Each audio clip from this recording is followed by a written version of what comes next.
दोस्तों आपने अपनी जिंदगी में वाइकिंग्स का नाम कभी ना कभी तो सुना ही होगा। इनके बारे में ये कहा जाता है कि ये लोग जहां से गुजरते पीछे एक दहशत छोड़ जाते। ये दहशत थी उनकी हैवानियत की, ये दहशत थी उनकी निर्दयता की। उस वक्त यूरोप में कोई भी ऐसा देश नहीं था जो इनके प्रकोप से बचा हो। ऐसे में उस जमाने के लोग बस यही दुआ करते थे कि चाहे जो हो जाए मगर अपनी जिंदगी में कभी वाइकिंग्स का सामना ना करना पड़े। तो चलिए जानते हैं इस वाइकिंग्स की कहानी को इन डिटेल में। दोस्तों वाइकिंग्स का इतिहास शुरू होता है 8वीं शताब्दी से। ये जनजाति यूरोप के स्कैंडिनेविया में फली फूली और विकसित हुई। आज के समय देखा जाए तो ये जगह डेनमार्क, नॉर्वे और स्वीडन का इलाका है। प्राचीन समय में यहीं पर रहने वाले लोगों को नॉर्स यानी वाइकिंग्स कहा जाता। ये लोग समुद्री डाकू या खोज यात्री बनकर यूरोप, एशिया और उत्तर अटलांटिक द्वीपों पर जाकर बस जाते और वहां पहुंचकर भारी मात्रा में लूट मचाते। उस समय इतने बड़े समंदर को लांग कर जाना किसी के लिए भी आसान काम नहीं था, मगर फिर भी इस काम को आसान बनाया वाइकिंग्स ने। दरअसल वाइकिंग्स अपनी लंबी और मजबूत नौकाओं के लिए जाने जाते। ये वही नौकाएं थी जिनके बलबूते पर वे खतरनाक से खतरनाक समुद्री सफर तय कर सकते थे। ताज्जुब की बात है कि उस जमाने में भी औरतें इनके साथ ये यात्रा करती और दोनों मिलकर लूटपाट को अंजाम देते। दरअसल देखा जाए तो लूटपाट करना ही इस जनजाति की खासियत थी। वाइकिंग्स के मुख्य हथियार थे तलवार, कुल्हाड़ी और भाला। इनमें सबसे बेहतरीन योद्धा थे बर्सकर वाइकिंग्स। वाइकिंग्स के बीच ही रह रही इस खूंखार जनजाति को कातिलों का कातिल कहा जाता। इन योद्धाओं के बीच एक परंपरा हुआ करती। दरअसल जब भी ये किसी जगह को लूटने जाते तो उसके एक रात पहले एक जगह पर आग लगाकर उसके चारों ओर नाचना शुरू कर देते। ऐसा करने से वे अपने देवताओं को खुश करते थे जो आने वाले काम में उनकी मदद करता। ऐसी उनकी मान्यता थी। बर्सकर योद्धाओं की ये खासियत थी कि वे बिना किसी प्रोटेक्शन या यूं कहें तो बिना किसी ढाल के सहारे लड़ा करते। छाती पर लगने वाले तीरों को ये ऐसे नजरअंदाज करते मानो कोई छोटी सी खरोच लगी हो। वाइकिंग्स अक्सर समुद्र तटीय शहरों और गांवों में घुसकर उसे लूटा करते थे। ये दुश्मन को मारने के लिए इतने उत्साहित रहते कि इन्हें किसी भी चीज की परवाह नहीं होती।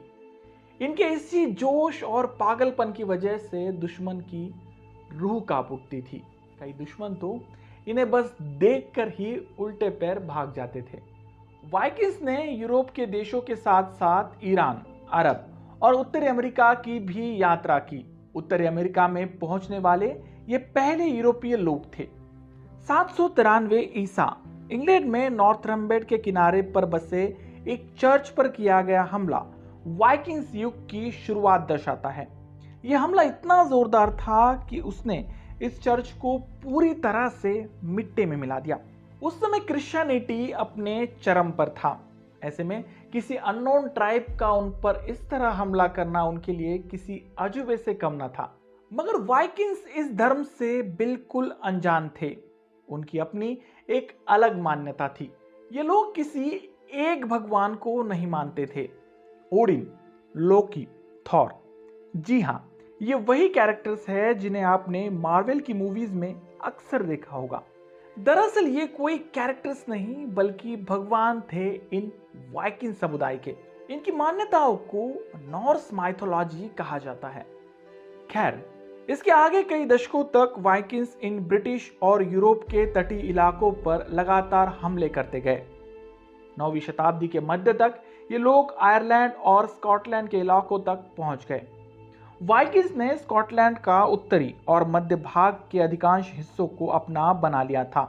उन्होंने आयरलैंड में अपने पहले व्यापारी केंद्रों की स्थापना की जिसके नाम थे डबलिन, वाटरफोर्ड, वॉक्सफोर्ड, विकलो और लिमरिक। वाइकिंग्स के बारे में एक बात सबसे इंटरेस्टिंग है और वो है इनका धर्म। जैसे कि मैं पहले ही बता चुका हूं कि ये लोग ओडिन, थॉर और फ्रीजा जैसे देवी देवताओं की पूजा करते थे। ये लोग मृत्यु के बाद के जीवन पर भी विश्वास करते। योद्धाओं की मौत उन्हें स्वर्ग यानी वेलहेला ले जाती।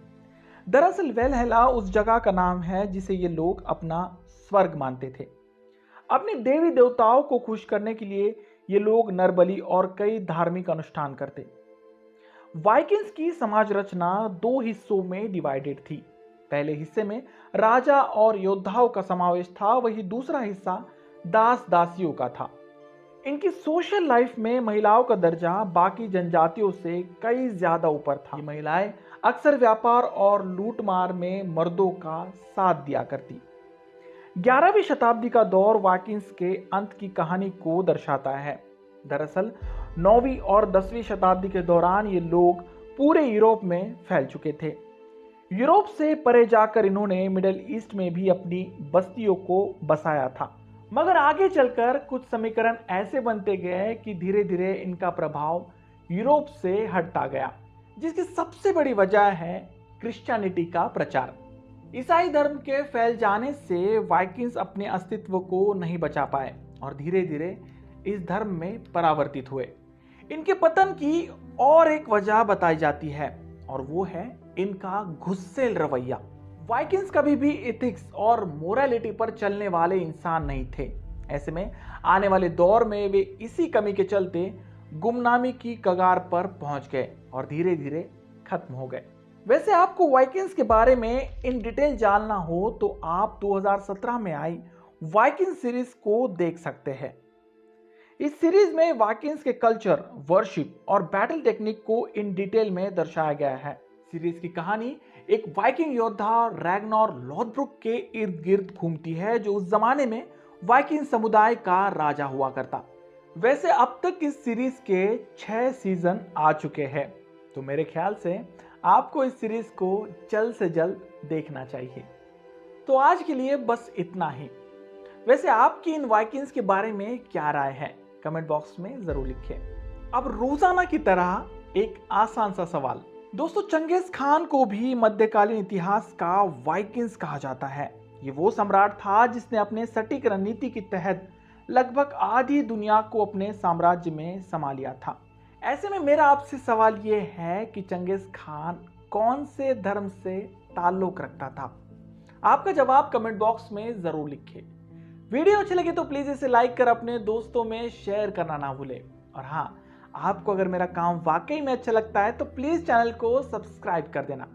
मिलते हैं अगले वीडियो में ऐसे किसी इंटरेस्टिंग और हिस्टोरिकल टॉपिक को लेकर। तब तक के लिए धन्यवाद।